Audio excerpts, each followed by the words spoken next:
하나님의 말씀을 봉독하겠습니다. 오늘은 룻기 4장 13절에서 17절까지 하나님의 말씀을 봉독할 때 주의 음성을 들으시게 되기를 바랍니다. 시작.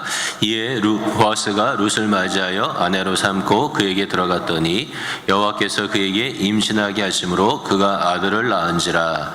여인들이 나오미에게 이르되 찬송할지로다. 여호와께서 오늘 내게 기업 물을 자가 없게 하지 아니하셨도다.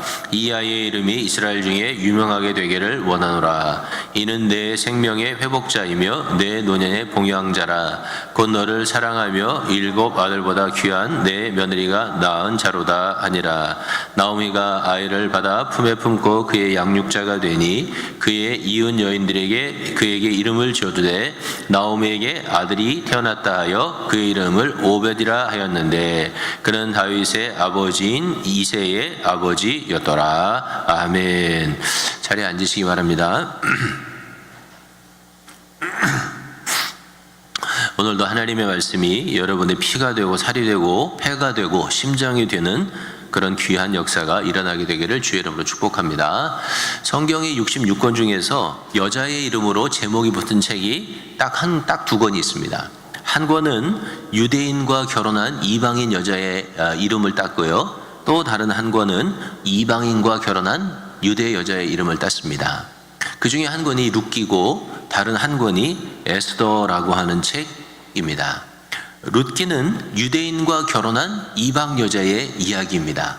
그런데 이 이방 여자는 이스라엘 백성들이 제일 존경하는 왕인 다윗의 고조 할머니가 되는 그런 여인입니다. 그 여인의 이야기가 룻기니까 룻기는 상당히 특별한 책이라고 말할 수가 있습니다. 이 룻기에는 어떤 하나님의 은혜가 흐르고 있을까? 그런 질문을 가지고 오늘 같이 한번 성경을 보려고 합니다. 첫 번째, 룻기에 흐르는 은혜를 살펴보기 위해 저는 나오미 시어머니가 며느리들에게 했던 말로 돌아가 보게 되기를 원합니다. 룻기 1장 13절을 다시 한번 읽어보겠습니다. 너희가 어찌 그들이 자라기를 기다리겠으며 어찌 남편이 없이 지내겠다고 결심하겠느냐. 내 딸들아 그렇지 아니하니라. 여호와의 손이 나를 치셨으므로 나는 너희로 말미암아 더욱 마음이 아프도다 하며. 나오미는 두 며느리가 다시 결혼을 해서 재혼을 해서 자기 종족들하고 잘 살라고 타이릅니다. 자신에게는 더 이상 소망이 없음을 고백하고 있습니다. 나오미는 자기가 당한 불행 때문에 너무나 마음이 아픕니다. 자기 자신도 모압 땅에 와서 남편을 잃어서 남편과 사별했고 두 아들을 잃는 아픔을 겪었습니다. 그런데 자신의 두 자부는 젊어서 생과부가 된 것입니다. 자기가 과부된 것도 가슴 아픈 일이지만 젊어서 생과부가 된 두 며느리를 보는 나오미의 마음은 너무나 아팠던 것입니다. 그런데 나오미는 뭐라고 말하냐면 이 일을 여호와의 손이 나를 치셨기 때문이다 이렇게 말하고 있습니다. 이 말이 언뜻 보기에는 하나님을 원망하는 말로 보이지만 사실은 매우 신앙적인 말입니다. 왜냐하면 나오미는 자기 자신의 죄와 그에 따른 하나님의 징계를 인정하고 있는 고백이기 때문에 그렇습니다. 또 이 고백은 세상의 모든 것을 주관하고 계시는 분이 하나님이시라고 하는 것을 고백하는 고백이고, 자기가 살아온 삶을 뒤돌아볼 때 내 삶이 하나님이 축복을 더해 주실 만한 삶이 아니고 하나님이 징계해서 때릴 만한 삶을 살았구나, 그런 것에 대한 후회와 뉘우침의 말인 것입니다. 1장 20절과 21절에도 이런 후회와 뉘우침이 가득한 마음이 드러났는데 우리 한번 읽어보겠습니다. 시작. 나오미가 그들에게 이르되 나를 나오미라 부르지 말고 나를 마라라 부르라. 이는 전능자가 나를 심히 괴롭게 하였습니다. 내가 풍족하게 나갔더니 여호와께서 내게 비어 돌아오게 하셨느니라. 여호와께서 나를 징벌하셨고 전능자가 나를 괴롭게 하셨거늘 너희가 어찌 나를 나오미라 부르느냐 하니라. 나오미가 베들레헴으로 돌아왔습니다. 모압 땅에서 돌아온 것이죠. 그랬더니 사람들이 나오미를 막 환영하면서 이게 나오미가 아니냐, 잘 지냈느냐, 이렇게 환영하는 것이죠. 그랬더니 나오미가 뭐라 그러냐면 나를 더 이상 나오미라고 부르지 마십시오. 나오미라고 하는 말의 뜻은 기쁨이라는 말입니다. 또는 희락이라고 하는 말입니다.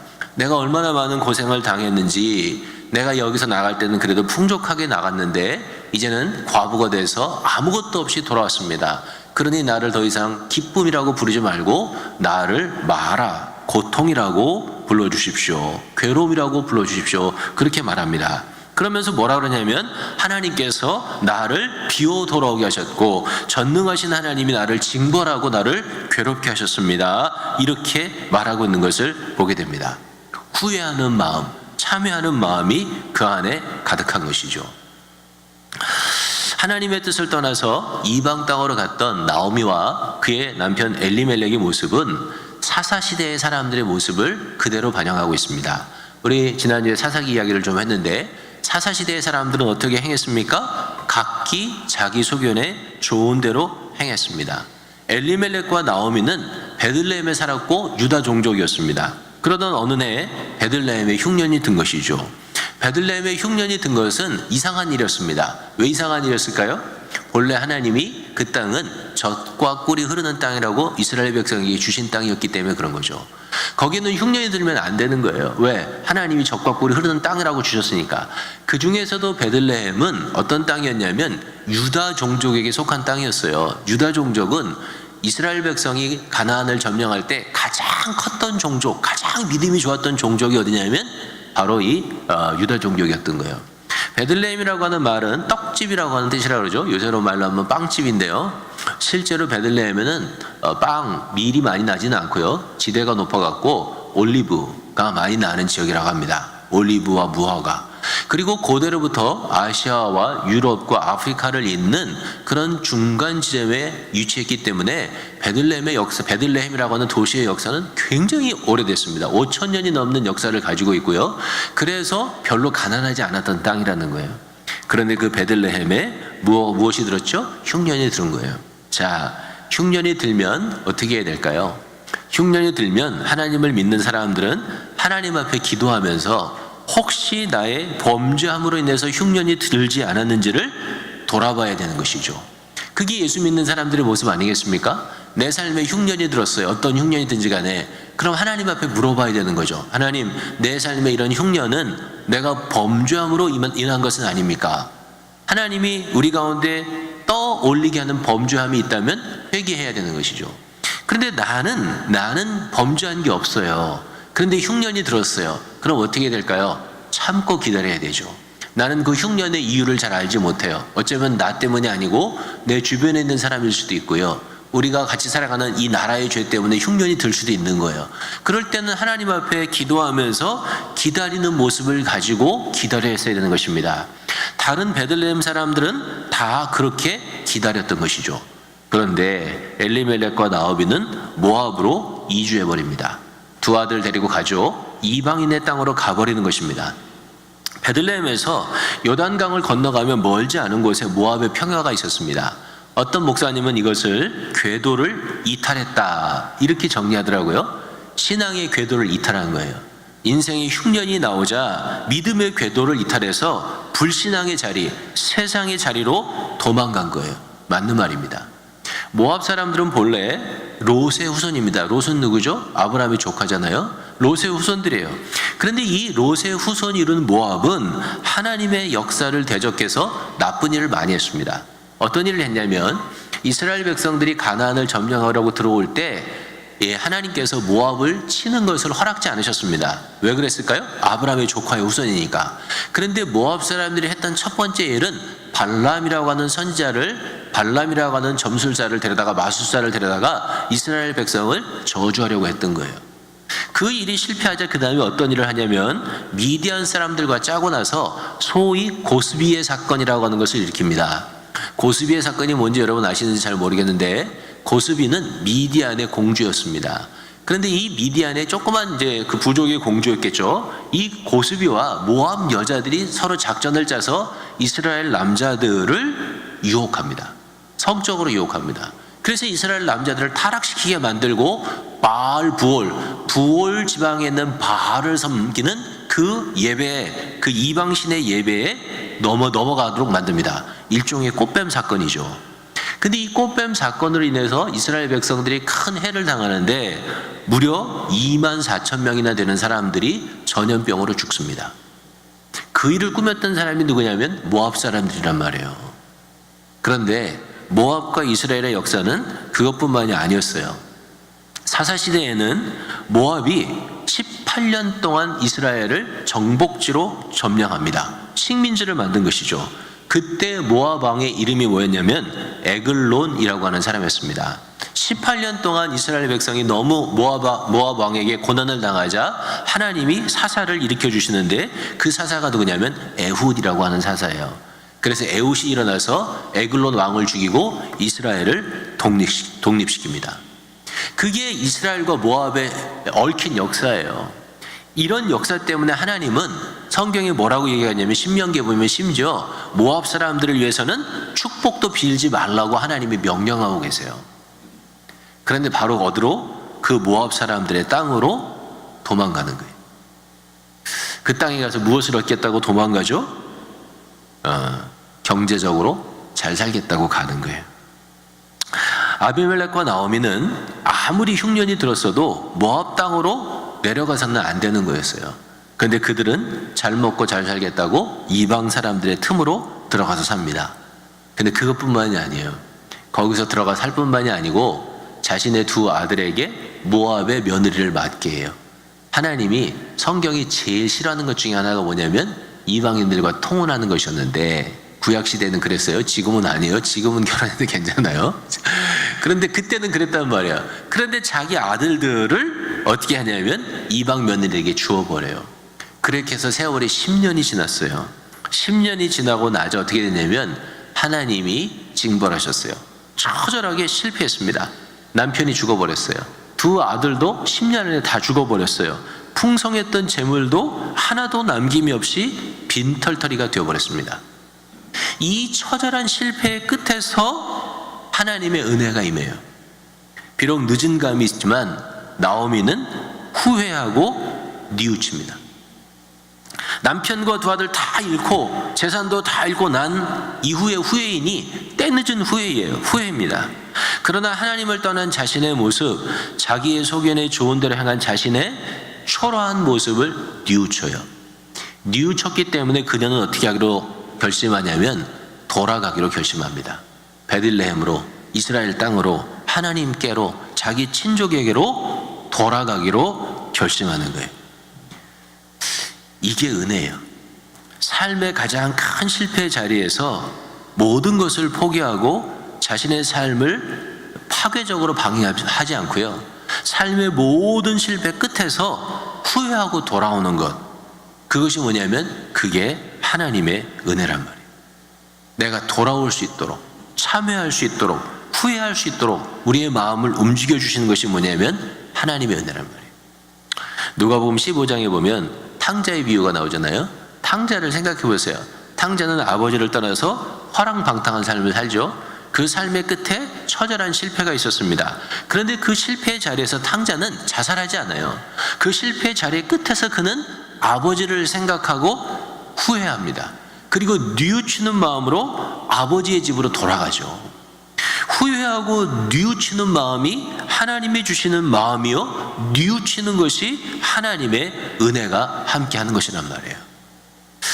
안타까운 사실은 우리가 살아가는 이 시대는 별로 뉘우침이 없는 시대를 살아가고 있는 것은 아닌가 싶어요. 사람들은 다 자기 잘난 맛에 삽니다. 그런데 자기 잘난 맛에 사는 것까지는 괜찮은데 거기서 넘어서서 자기가 한 일은 다 잘했고 옳다고 생각하는 경향이 있는 것 같아요. 그래서 큰 잘못을 저질렀어도 별로 뉘우치는 기미가 없습니다. 변명과 책임 전가로 그냥 어려움을 모면해 보려고 하지만 정말 자기 자신을 깊이 들여다보는 그런 성찰과 뉘우침이 없단 말이에요. 그래서 많은 사람들이 자기 자신이 자기를 보는 모습과 주변 사람들이 자기를 보는 모습 가운데서 큰 괴리를 만들고 살아요. 남들이 볼 때는 똥인데 자기는 꽃이라고 생각하는 거예요. 남들이 볼 때는 검은색인데 본인은 흰색이라고 우기는 거예요. 남들이 볼 때는 불륜인데 본인은 사랑이라고 말하는 것이죠. 교회에서 영적으로 얘기하면 남들이 볼 때는 꼭 마귀짓 하는 건데 자기는 천사일을 하고 있다고 생각하는 거예요. 이것이 우리가 살아가는 이 세상의 모습이에요. 우리가 TV에서 심심치 않게 보는 게 뭐예요? 일본은 36년간 대한민국의 주권을 짓밟았고 수탈했고 사람들을 죽이고 유린했으며, 그리고 또 어떻게 해요? 우리 한국을 거의 망하기까지 몰고 갔어요. 그런데 그들은 뉘우치지 않아요. 뭐라 그럽니까? 일본에 36년 강점기가 있었기 때문에 대한민국의 근대화가 가능했다, 그렇게 주장합니다. 뉘우치지 않는 거예요. 감옥에 가신 전직 대통령들도 뉘우치는 분들이 없습니다.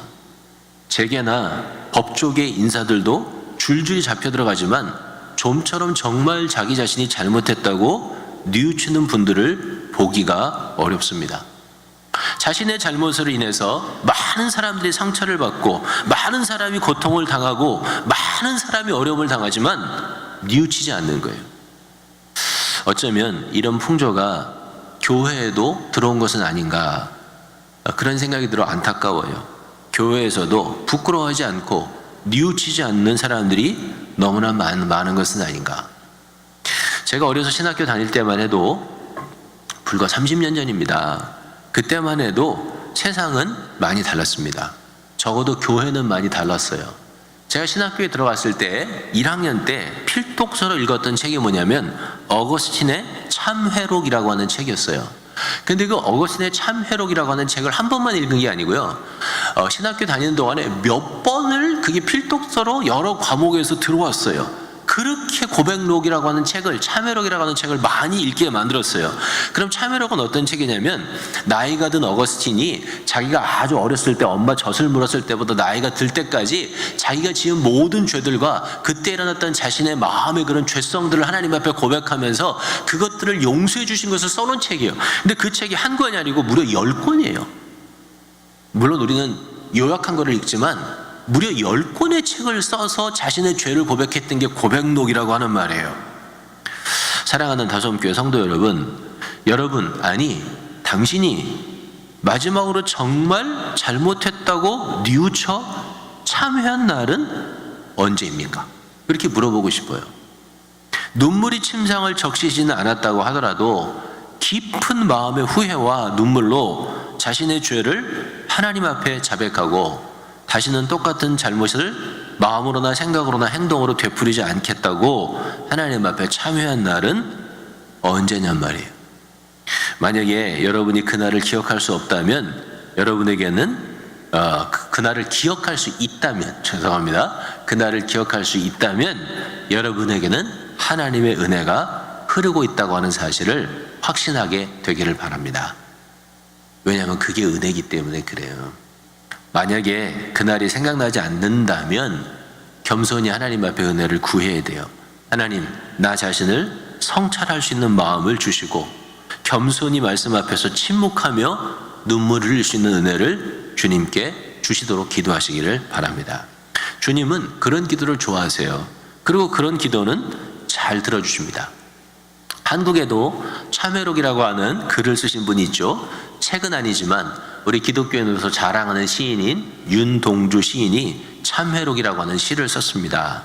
부끄러움을 모르는 이 시대에 참회의 은혜를 모르는 우리들에게 깊은 도전을 주는 글이 아닐까 해서 한번 읽어보고 제가 설교의 다음 주제로 넘어가려고 합니다. 참회록. 파란 녹이 낀 구리 거울 속에 내 얼굴이 남아있는 것은 어느 왕조의 유물이기에 이다지도 욕될까. 나는 나의 참회의 글을 한 줄에 줄이자 만 24년 1개월을 무슨 기쁨을 바라 살아왔던가. 내일이나 모레나 그 어느 즐거운 날에 나는 또 한 줄의 참회록을 써야 한다. 그때 그 젊은 나이에 왜 그런 부끄러운 고백을 했던가. 밤이면 밤마다 나의 거울을 손바닥으로 발바닥으로 닦아보자. 그러면 어느 운석 밑으로 홀로 걸어가는 슬픈 사람의 뒷모양이 거울 속에서 나타나온다. 이제 룻기에 흐르는 두 번째 은혜를 살펴보아야 하겠습니다. 룻기에 흐르는 두 번째 은혜는 먼저 말씀드리면 헤세드의 은혜다, 이렇게 말할 수 있을 것 같아요. 헤세드라고 하는 말은 히브리어인데요. 구약 성경에 246회나 등장하는 단어입니다. 이 헤세드라고 하는 말은 우리나라 말로는 여러 단어로 우리 번역되는데, 우리가 성경 구절을 몇 구절 볼 텐데 먼저 헤세드를 어떻게 히브리어로 쓰는지 앞에 한번 보시길 바랍니다. 위에 이렇게 왼쪽에서 오른쪽으로 읽어야 되죠. 헤세드라고 쓴 거죠. 이 단어가 어디에 나오냐면 우리가 잘 아는 대표적인 구절 출애굽기 20장 6절, 나를 사랑하고 내 계명을 지키는 자에게는 천대까지 은혜, 그 은혜가 헤세드예요. 헤세드를 베푸느니라. 시편 23편 6절, 내 평생의 선하심과 인자하심이, 그때 인자하심이 헤세드예요. 반드시 나를 따르리니 내가 여호와의 집에 영원히 살리로다. 호세아 6장 6절, 나는 인애를 원하고 할 때 이 인애가 뭐냐면 헤세드예요. 제사를 원하지 아니하며 번제보다 하나님을 아는 것을 원하노라. 그래서 이 헤세드라고 하는 단어는 은혜, 인자, 인애, 사랑, 긍휼, 이런 여러 가지 단어로 번역되었는데, 하나님의 변함없는, 영어로 하면 steadfast love of God, 변함없는 하나님의 사랑을 의미한다고 볼 수 있어요. 근데 이 헤세드는 구약 성경에 보면 하나님께서 인간에게 베풀어 주시는 변함없는 사랑과 긍휼과 은혜만 말하는 게 아니고요, 구약 성경에서는 이 헤세드가 사람이 하나님 앞에 드리는 헤세드도 있다고 가르쳐요. 또한 사람이 사람에게 베푸는 은혜, 헤세드도 있다고 가르친다는 거예요. 그런데 이 헤세드라고 하는 주제가 넘치고 있는 성경이 어디냐면 룻기란 말이에요. 룻기에는 3번에 걸쳐서 헤세드라고 하는 단어를 사용하고 있는데, 그 중에 첫 번째는 룻기 1장 8절에 헤세드를 쓰고 있어요. 한번 읽어볼까요? 시작. 나오미가 두 며느리에게 이르되 너희는 각기 너희 어머니의 집으로 돌아가라. 너희 죽은 자들과 나를 선대한 것 같이 여호와께서 너희를 선대하시기를 원하며. 어느 단어가 헤세드일까요? 선대라고 하는 말이 히브리어를 읽어보면 헤세드란 말이에요. 나오미가 며느리들에게 뭐라고 얘기했냐면, 너희가 죽은 자들은 누구죠? 남편과 두 아들, 그들에게 헤세드, 은혜를 베풀었다는 거예요. 그렇게 은혜를 베푼 것 같이 이제 뭐라고 기도하냐면, 하나님께서 너희 두 딸 며느리에게 헤세드, 은혜를 주시기를 원한다. 그게 지금 이 말이에요. 자, 두 며느리가 어떻게 시어머니와 그 남편들에게 선대했는가, 헤세드를 베풀었는가는 성경에 정확히 나타나지 않아요. 앞으로 나오는 것 말고 죽은 자들이 어떻게 했는지는 나오지 않아요. 아마도 이방의 땅인 모압에서 살아가려고 했던 시아버지, 시어머니, 그리고 두 아들에게 며느리 둘이 굉장히 희생적으로 잘했다, 이렇게 상상해 볼 수 있어요. 나오미의 두 아들은 말론과 기론이었는데요, 말론이라고 하는 말의 뜻은 약골이라고 하는 뜻이에요. 기론이라고 하는 말의 뜻은 뭐냐면 낭비라고 하는 뜻이에요. 자, 뭐 두 아들의 이야기가 성경에 없으니까 우린 정확히 알 수 없지만, 이름만 가지고 보면 두 아들이 별로 훌륭한 남편들이 아니었을 가능성을 보여주는 것입니다. 약골이고 낭비만 하는 사람들이었으니까. 그러나 그럼에도 불구하고 그녀들은 남편들에게 잘했고 시어머니에게 잘한 거예요. 룻기 3장 10절로 넘어가면 룻이 베푼, 며느리가 베푼 또 다른 헤세드를 찾을 수 있는데, 보아스는 자기의 발치에 누운 룻에게 이렇게 말합니다. 룻기 3장 10절 읽어볼까요? 시작. 그가 이르되 내 딸아, 여호와께서 내게 복 주시기를 원하노라. 내가 가난하건 부하건 젊은 자를 따르지 아니하였으니 내가 베푼 인애가 처음보다 나중이 더하도다. 여기서 헤세드는 뭘까요? 인애. 내가 베푼 인애, 그게 헤세드란 말이에요. 내가 베푼 인애, 헤세드가 처음 것보다 지금 베푸는 헤세드가 더 크다, 그렇게 말하는 거죠. 그러면은 이 보아스가 룻을 보고 네가 네 어머니, 시어머니에게 베풀었던 첫 번째 헤세드, 그거는 뭘까요? 그거는 보아스가 아는 룻은 남편과 그리고 자식들을 다 잃고 재산이 하나도 없는 시어머니를 버려두지 아니하고 유다 땅에 끝까지 쫓아온 거예요. 그게 룻이 나오미에게 보여준 첫 번째 헤세드였어요. 그리고 그 사실은 보아스도 알고 있었고 베들레헴에 사는 모든 사람들이 다 알고 있었던 거예요. 그거는 누가 생각해도 정말 진정한 사랑, 진정한 은혜였던 것이죠. 룻이 베들레헴에 오는 것은 참 어려운 일이었을 것이라고 우리는 상상할 수 있어요. 왜냐하면 베들레헴에는 룻에게는 아무도 없었어요. 나오미 외에는 아는 사람이 없었어요. 그런데 하나님이 룻에게 베들레헴에 가라고 명령을 한 것도 아니었어요. 또는 네가 베들레헴에 시어머니를 쫓아서 가면 무슨 특별한 축복을 주겠다고 약속하신 것도 아니었어요. 지금은 한국에 다문화 가정을 위해서 다문화 가정 지원 센터 이런 것도 있잖아요.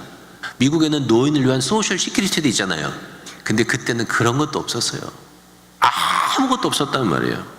룻은 정말 아무것도 기대할 수 없었음에도 불구하고 늙고 모든 것을 잃어버린 과부된 시어머니 나오미를 따라서 나오미와 함께 나선 거예요. 근데 그게요, 우리가 3000년 전이기 때문에 그때 상황을 정확히 이해할 수는 없지만 여러 가지 사회적인 모습을 보면 이거는 후진국의 며느리가 선진국의 시어머니를 따라가는 게 아니에요. 우리는 성경을 읽으면 그렇게 이해하기가 쉬워요. 왜? 이스라엘 편에 서서 읽으니까. 근데 이때는요, 모압은 왕정 시대였어요. 왕이 있었어요. 이스라엘은 사사 시대였어요. 국가적 사회적으로 세상적인 눈에서 보면 모압이 더 발달된 나라였단 말이에요. 다른 말로 하면 동남아에 있는 며느리가 한국 시어머니를 따라서 잘 사는 나라 한국에 쫓아온 게 아니에요. 한국 며느리가 못 사는 시어머니를 따라서 동남아시아에 간 것과 똑같은 상황이란 말이에요. 그래 생각해 보세요. 쉬웠겠어요? 어렵겠어요? 진짜 어려웠던 거예요. 어떤 위험이, 어떤 배척이, 어떤 어려움과 노동과 힘든 삶이 기다릴 줄 모르는 그 길을 룻은 오로지 시어머니 한 사람의 생계를 책임지고 가리라고 생각하면서 베들레헴까지 간 거예요. 어쩌면 그녀의 선택의 결과가 유대인의 거절과 죽음이라고 하는 결과로 끝날 수 있음을 알고도 룻은 그 길을 선택했던 것입니다. 그래서 그 선택에는 진짜 굳은 결심이 필요했어요. 그리고 그 굳은 결심을 우리가 아는 룻기 1장 16절 17절에서 이렇게 룻은 말하고 있습니다. 읽어볼까요? 시작. 룻이 이르되 내가 어머니를 떠나며 어머니를 따르지 않고 돌아가라 강권하지 마옵소서. 어머니께서 가시는 곳에 나도 가고 어머니께서 머무시는 곳에 나도 머물겠나이다. 어머니의 백성이 나의 백성이 되고 어머니의 하나님이 나의 하나님이 되시리니 어머니께서 죽으시는 곳에서 나도 죽고 거기 묻힐 것이라. 만일 내가 죽는 일 외에 어머니를 떠나면 어머니께서 내게 벌을 내리시고 더 내리시기를 원하나이다 하는지라. 너무나 중요한 것을 보여줘요. 헤세드, 본래, 은혜, 사랑이라고 하는 것의 또 다른 끝은 희생이라는 거예요. 그리고 그 희생의 끝은 뭐냐면 죽음인 거죠. 그래서 룻은 뭐라고 얘기했냐면 어머니가 죽는 곳에서 어떻게 해요? 나도 죽겠다. 그렇게 말하는 거예요. 사랑하는 교회 여러분, 희생이 없는 사랑이라고 하는 것은 본래 처음부터 없었던 거예요. 우리가 살아가는 이 시대의 큰 비극은 참여가 없는 것이기도 하지만 또 하나는 사랑을 말하지만 희생을 원하지 않는 거예요. 그게 이 시대의 비극이에요. 사랑은 오로지 나만을 위한 사랑을 말하는 시대가 되어버렸어요. 사랑은 더 이상 남편을 위하지도 않고 아내를 위하지도 않고 또는 자녀를 위하지도 않아요. 아내나 남편이나 자녀를 위해서 희생하는 것을 옳은 것이라고, 그리고 그것을 아름다운 것이라고 가르치지 않는 시대가 되어버렸단 말이에요. 사랑을 말하지만 그래서 진짜 사랑이 없는 시대가 되어버린 거예요. 내가 중요하다, 내 인생이 중요하다, 내 삶의 의미가 중요하다, 계속 세상은 그렇게 가르칩니다. 나 아닌 타인 또는 관계를 지키기 위해서 나를 희생하는 사랑을 세상은 어리석은 것으로 몰아갑니다. 그런 생각은 조선시대에나 있었던 것이지 그렇게 힘주어 말합니다. 나를 희생하지 않기 위해서 관계를 깨는 것을 주저하지 않고 나를 희생하지 않기 위해서 한때 사랑한다고 말했던 사람을 얼마든지 희생시켜버립니다. 그래서 세상이 끔찍해지는 것 아니겠습니까? 최근에 어느 영화배우 남자친구가 그 여자친구를, 과거 여자친구를 망하게 하겠다고 섹스 동영상을 인터넷에 올렸잖아요. 근데 그 사건이요, 한 건이 아니라는 거예요. 1년에 수천 건 이상씩 그런 게 계속 올라온다는 거예요. 그게 뭐예요? 사랑이요, 나를 희생하는 게 아니야. 사랑은 나를 위해서 다른 사람은 한때 사랑이었더라도 얼마든지 희생시켜야 된다고 생각하는 것이 현대란 말이에요. 그래서 뭐가 없어요? 진짜 사랑이 없는 거예요. 주님을 사랑하고 교회를 사랑하는 것도 마찬가지가 아니겠습니까? 사랑은 반드시 희생을 동반하는데 주님을 사랑한다고 하면 주님을 위한 희생이 필요한 것이고, 교회를 사랑한다고 하면 교회를 향한 희생이 필요한 것 아니겠습니까? 바로 그 희생을 동반한 사랑이 성경적인 사랑이며 주님이 보여주신 사랑인 것이죠. 놀랍게도 모압의 젊은 여인 룻에게서 우리는 그 희생적인 사랑을 보고 있는 것이죠.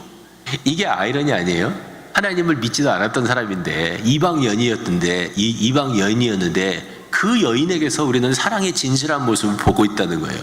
그거를 누구도 보았어요? 보아스도 보았던 것이죠. 그래서 그것을 네가 베푼 처음의 인애, 헤세드였다, 이렇게 말하는 것이죠. 그렇다면 보아스가 말한 룻의 나중 인애, 두 번째 헤세드는 무엇이었을까요? 그것은 보아스의 아내가 되는 것이었습니다. 룻이 보아스와 결혼하기로 결심한 이유는 자신을 위한 것이 아니었습니다. 그녀가 만약 자신을 위해서 재혼을 원했다면 그녀는 모압에 남아서 그녀를 사랑해 줄 수 있는 젊고 능력 있는 남자에게 시집을 갔어야 옳은 것이에요. 룻의 결혼은 오로지 시어머니 나오미를 위한 것이었습니다.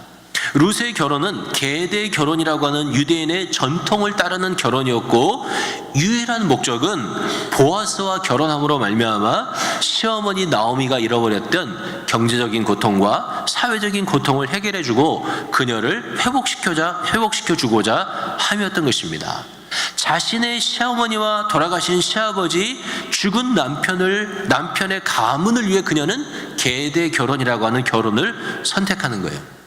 오늘 우리가 본문에서 읽었는데, 나중에 룻이 아이를 낳게 되자 사람들은 그 아이의 이름을 오벳이라고 부릅니다. 그런데 그 오벳을 사람들은 룻의 아들이 아니고 누구의 아들이라고 부릅니까? 나오미의 아들이라고 부른단 말이에요. 결혼을 해서 애를 낳는데 그게 내 아들이 되는 게 아니고요, 내 남편의 후사가 되는 게 아니고요, 시아버지 엘리멜렉의 후사가 되는 거예요.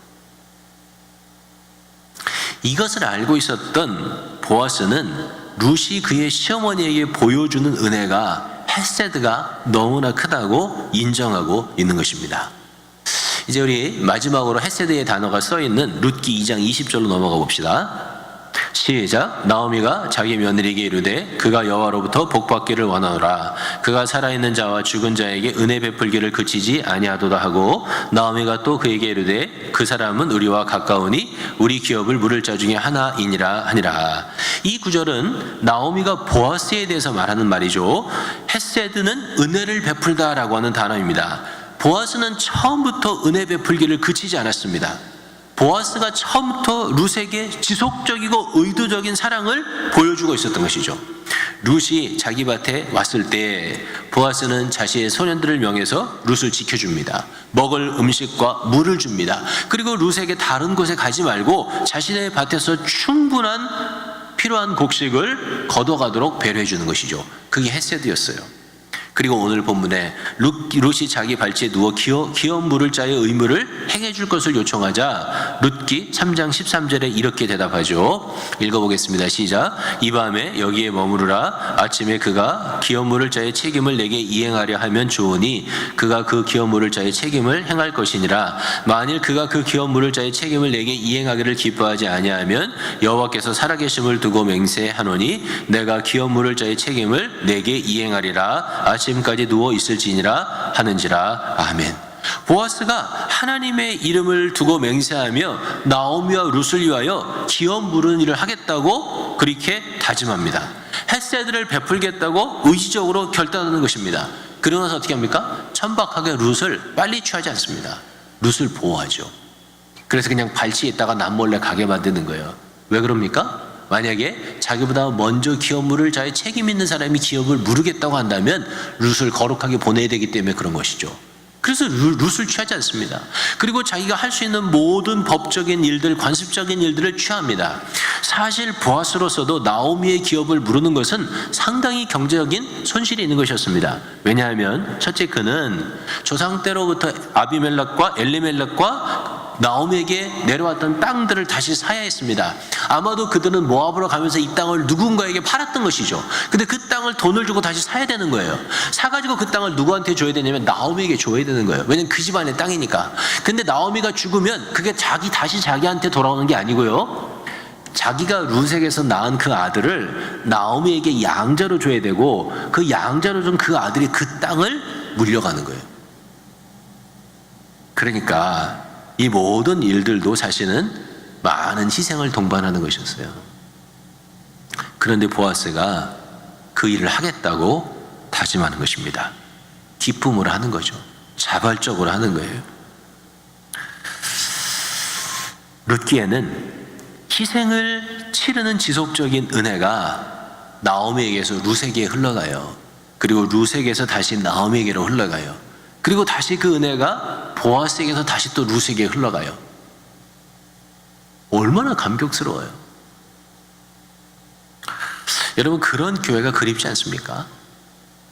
우리 그런 교회를 세우기를 여러분 원하지 않습니까? 김 목사의 헤세드가 김 장로님에게 흘러가고요. 김 장로님의 헤세드가 다시 또 김 권사님에게 흘러가고요. 김 권사님의 헤세드가 다시 또 박 권사님에게 흘러가고요. 박 권사님의 헤세드가 다시 또 김 집사님에게 흘러가고요. 그렇게 은혜가 서로에게서 서로에게 흘러서 은혜로 거미줄처럼 그렇게 구조를 이룬 그런 교회, 다솜교회가 그런 교회가 되기를 주의 이름으로 축복합니다. 시간이 다 됐는데 조금 더 해야 되는데, 마지막으로는 하나님의 헤세드예요. 이 룻기의 결국 결론은 이 모든 일의 뒤에 누가 있었냐면 하나님이 계셨다는 거예요. 그게 룻기의 이야기예요. 사람들끼리 헤세드를 베풀었다는 게 아니고요. 그 은혜의 뒤에는 뭐가 있었냐면 하나님의 헤세드가 있었다는 거예요. 그래서 오늘 우리가 읽은 본문에는 뭐라고 쓰고 있냐면 하나님이 룻으로 하여금 임신하게 하셨다, 그렇게 쓰고 있어요. 룻기의 시작은 죽음으로 시작돼요. 그렇죠? 세 남자의 죽음으로 시작되지만 룻기의 끝은 하나님의 은혜로 생명을 탄생하게 하는 데서 끝나는 거예요. 하나님의 헤세드는 처음에 룻이 시어머니 나오미를 쫓아서 오겠다고 결심할 그때 룻에게 임했던 거예요. 나오미가 그 며느리들에게 돌아가라고 말할 때 그때 이미 그 마음 가운데는 하나님의 헤세드가 있었던 거예요. 따뜻하게 룻을 보다듬어 주었던 그 보아스의 마음 가운데는 누가 있었냐면 이미 하나님의 헤세드가 있었던 것이라는 거예요. 그러면 그 하나님의 헤세드는 어떤 희생을 치르고 나타납니까? 이 일이 있고 나서 1100년 이후에 바로 룻과 보아스가 낳은 오벳의 후손을 통해서, 오벳에게서 누가 나옵니까? 다윗이 나오잖아요. 증손자로. 그 다윗의 후손에서 누가 나오냐면 예수 그리스도가 나오시는 거죠. 그리고 그 예수 그리스도가 우리를 위해서 십자가에서 죽으시는 것으로 말미암아 하나님은 자신의 헤세드를 위한 충분한 희생을 치르시게 되는 거예요. 사랑하는 교회 여러분, 나오미와 룻과 보아스에게 흘렀던 하나님의 헤세드를 여러분이 원한다면 우리도 하나님을 바라보면서 궤도에서 떠난 우리들의 모습을 뉘우치고 하나님 앞에 돌아가야 되는 거예요. 그러면 하나님의 이 헤세드의 은혜가 우리 가운데 흐르기 시작할 거라고 저는 믿어요. 만약에 여러분이 이미 뉘우치고 하나님 앞에 돌아와 있다면, 하나님의 헤세드를 여러분이 경험하여 알았다면, 그 다음에는 여러분 자신을 다른 사람을 위한 헤세드의 통로로 드리는 것을 주저하지 말아야 돼요.